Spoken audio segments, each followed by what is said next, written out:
Alright guys, kali ni kita orang dapat satu kereta Honda CR-V. Customer minta datang rumah dia dekat area Kajang untuk buat package interior detailing sebab kereta dah ada lipas. Biasalah anak-anak makan dalam kereta kan.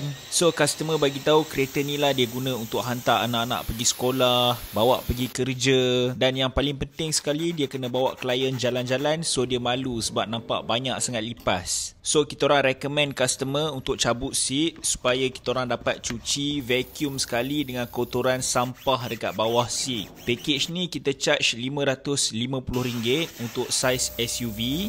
Dan ada charge tambahan untuk cabut seat. Dalam package ni dah termasuk sekali dengan cuci seat jenis leather atau fabric cushion, cuci kapet, headliner bumbung, cuci dashboard, boot belakang. So lepas dah siap, kita akan letak sekali leather conditioner dan UV dressing untuk kilatkan dashboard. So lepas kita dah siap cuci, baru kita letak ubat pelacur lipas. So lepas beberapa hari korang akan nampak lipas tu mati, nanti dia tak datang balik. Kecuali kalau korang makan dalam kereta, tu mungkin dia akan datang balik sekali bawa dengan family dia. So kalau korang berminat nak buat servis macam ni, korang boleh klik link dekat bio profile kita orang. Situ nanti aku akan share sekali dengan harga, dengan package, dengan kalender. Korang boleh tengok tarikh yang available. So lepas tengok video cucian kita orang ni, korang nak bagi berapa bintang? Cuba komen 1 sampai 100, letak sekali dengan emoji bintang. Terima kasih.